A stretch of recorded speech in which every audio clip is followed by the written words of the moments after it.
in our shop, getting ready to close up the day. And I wanted to cover really quick and get into the different sections of the business plan and how to effectively write one. Or if you're going to have someone write one for you, understand the different sections and the bits of information that will create a really successful business plan if you plan on going to a bank to get a loan, if you're looking to have someone invest in your business, or if you're just looking to sit down and kind of create a vision for your food business. No matter the type of food business that it is, I highly recommend that you take the time to do this. It is not something, to be honest with you, that you're going to sit down in about an hour and brainstorm and have it completely done. It'll take some time for you to really effectively come up with all of the information that will definitely give you an advantage if you sit down in front of a bank or in front of an investor and you're looking for money to grow the business.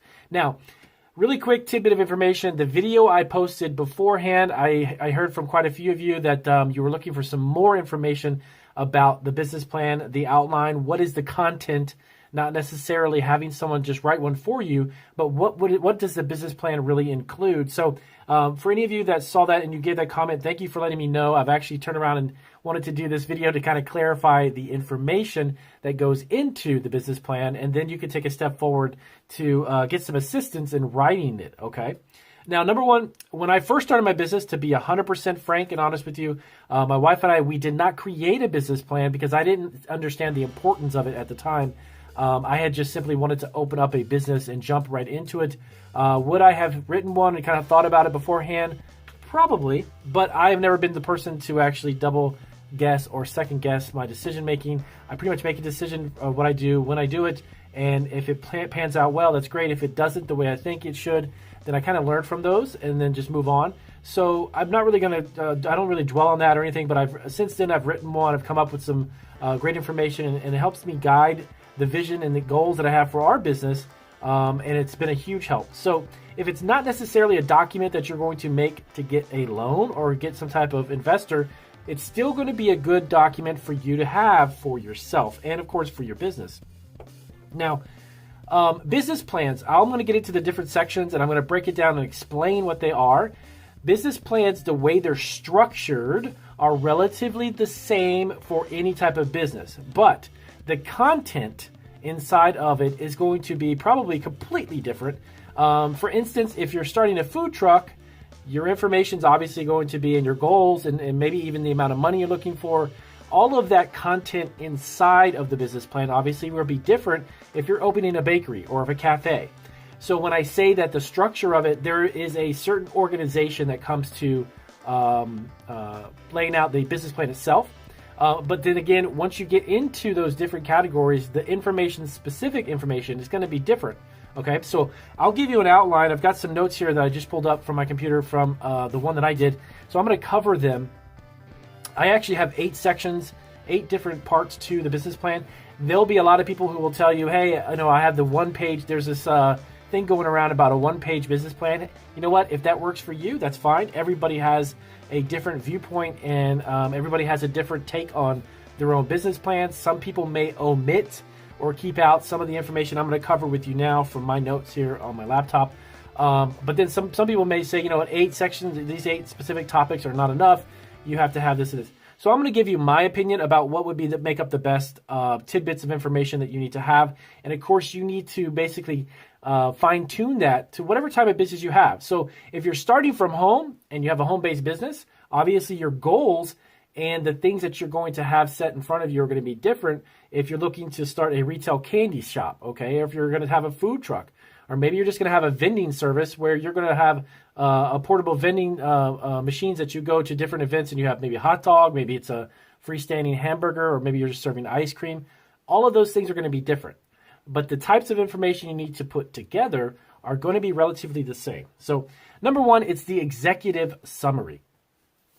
Now, the executive summary is going to go in the beginning of your business plan. What it's going to encompass is a general overview of what you're looking to do for your business. Where are you looking to take it?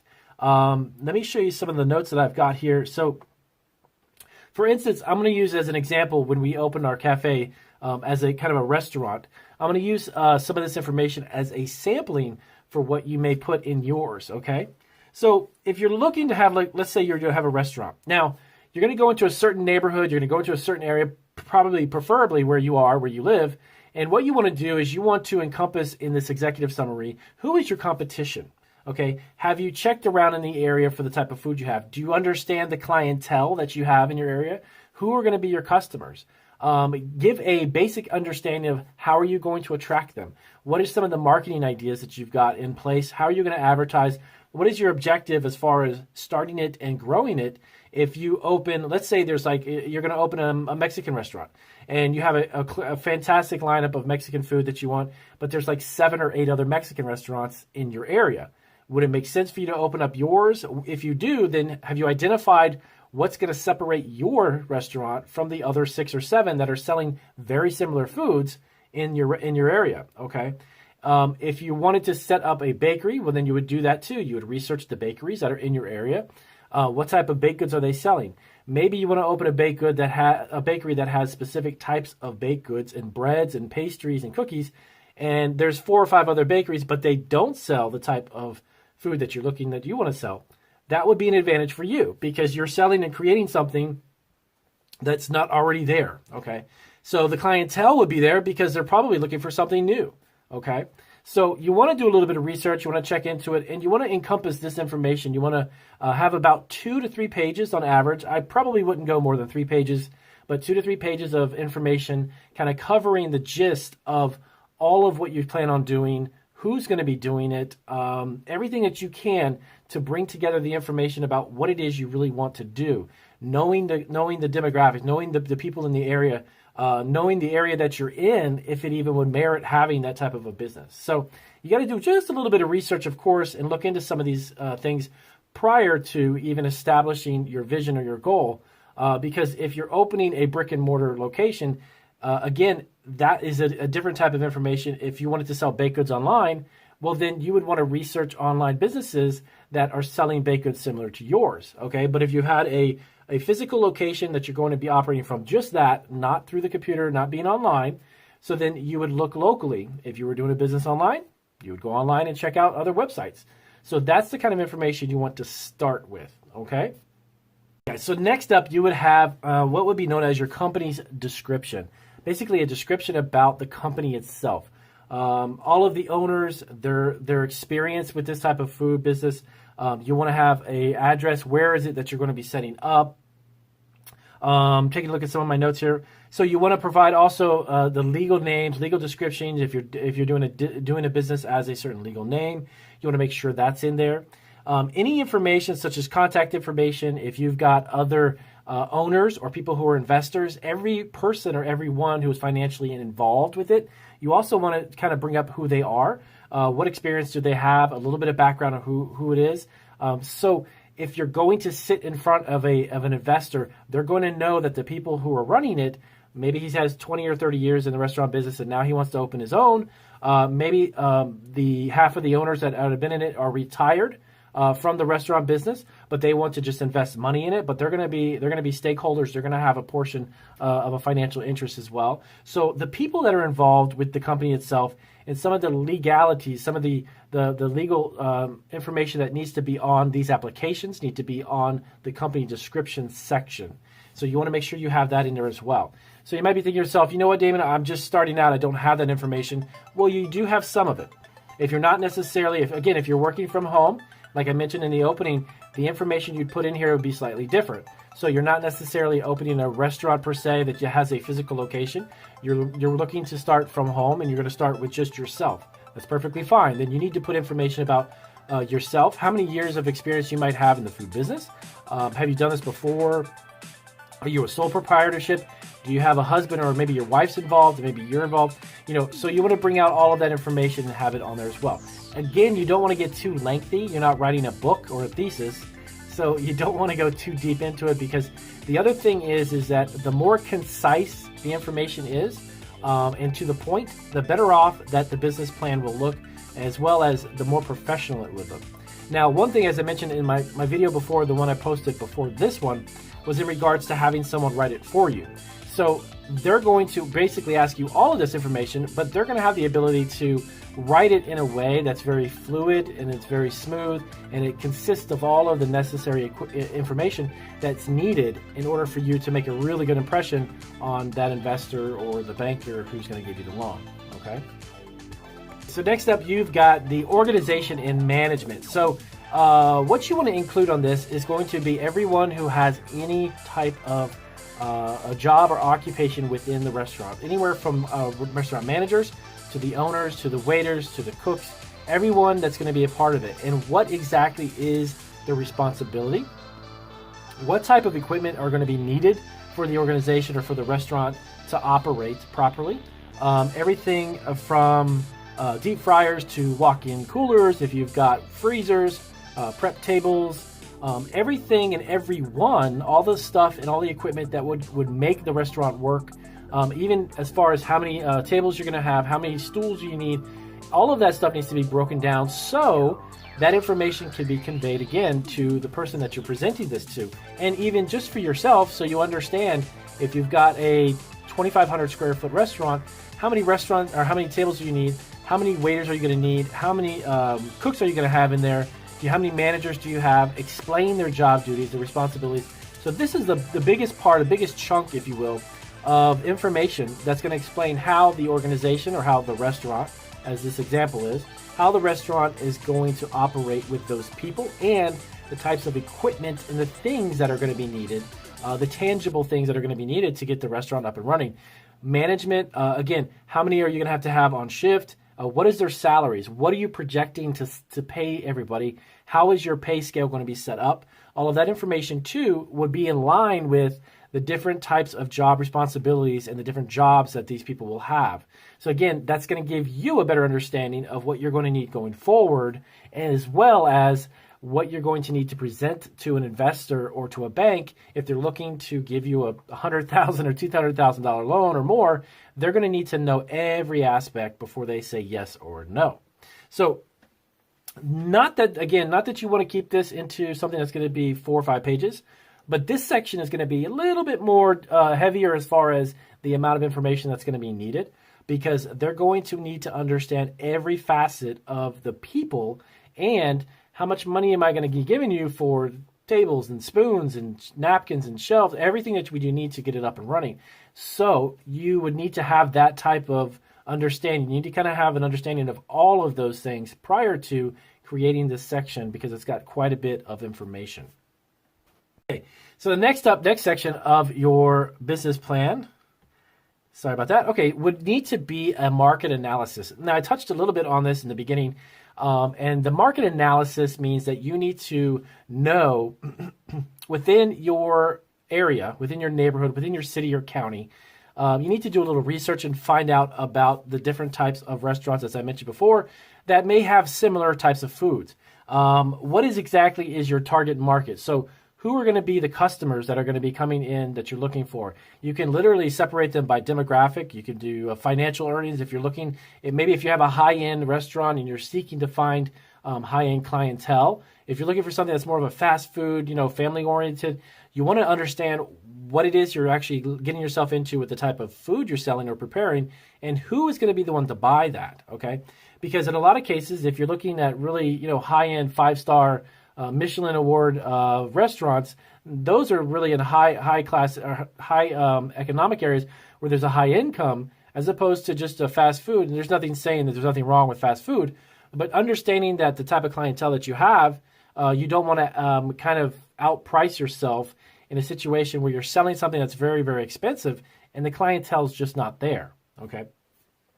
Other thing is that part of the market analysis is double checking to see how are you going to attract those customers.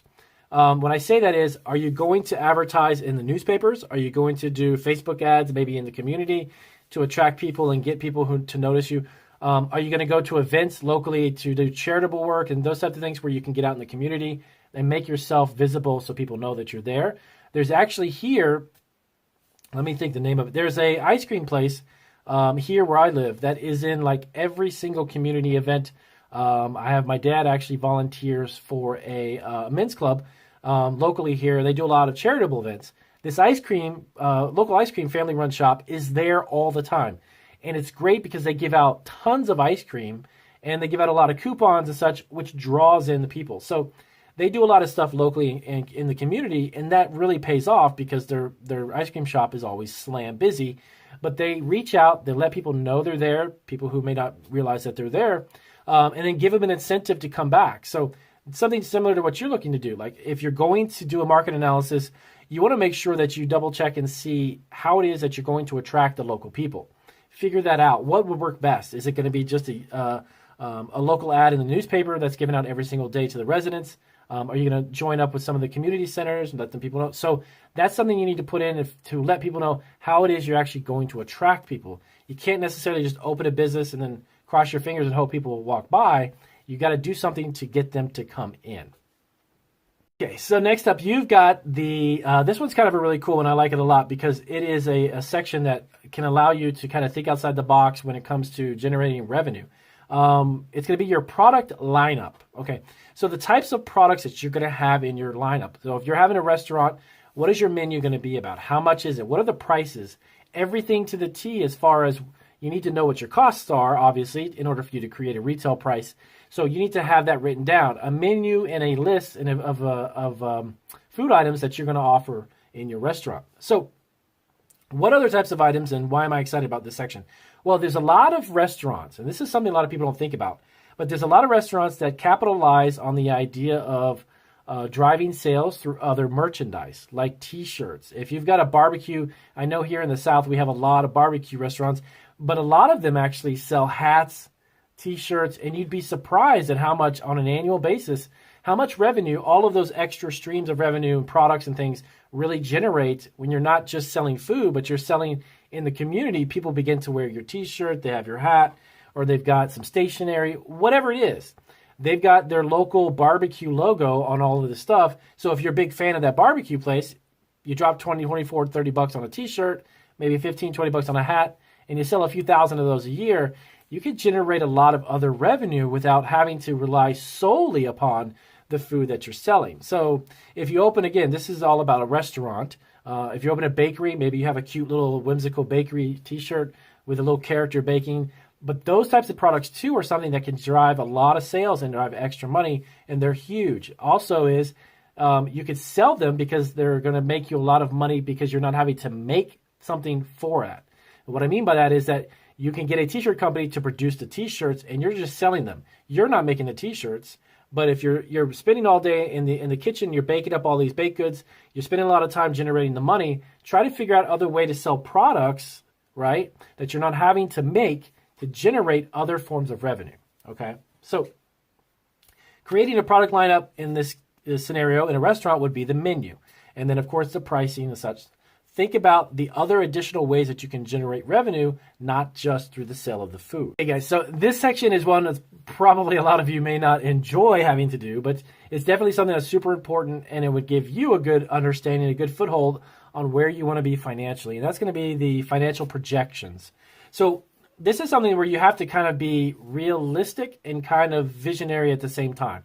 And I'll explain what I mean. So what you want to do up front is you want to create financial statements that include personal financial information about the people who are going to be the owners, okay? If people are involved with this financially, you want to kind of open up a little bit and let them know, what kind of assets that you have, what exactly is in your bank accounts, how much are you putting forth in this endeavor, are you going to max out your credit cards and that type of thing, which I highly would not recommend you do. But if you've got financials that are available where you can use some funds of your own, I would definitely highly recommend some of that prior to seeking financial assistance outside of like a loan and such. Reason being is that a lot of times one aspect of a banker, and I sat in front of 3 different banks when I seeked out our loan, when you sit in front of them and you tell them that you've taken a risk financially as well and it's paid off, that is a big incentive and a big plus for anyone making a decision on getting a loan for a business. No matter what it is, it doesn't have to be a food business. Any type of business where you've put money up and you've taken that risk and you've kind of pushed through the storms and the challenges of starting a business and you've created a profit, you have a profitable product, people love that, okay? And that also shows financial responsibility, and it shows the ability for you to run a business, period. But when you're seeking a loan, a banker is going to be much more impressed with, hey, this guy put 100,000 up and turned it into $500,000. I'm more comfortable giving you money than opposed to a guy that says, well, I put like $2,000 up and I'm going to make 100,000 in the hole. Doesn't sound like you're really understanding what you're doing. So financial projections are great. And what I said earlier was that you need to be realistic and also have a little bit of a vision, is that as you set the goals for your first year, 3 years, 5, 7 years out, be not necessarily conservative, but understand what you're selling and what your margins are and how much you think you can sell. So as you begin to create these financial projections, you're not living on the moon. You're not living in la la land.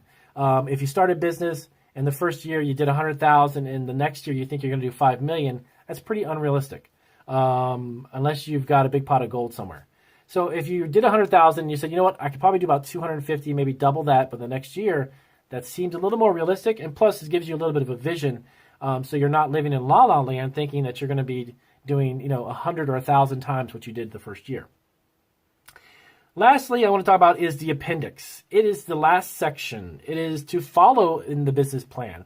And what is put in, let me just move this out of the way.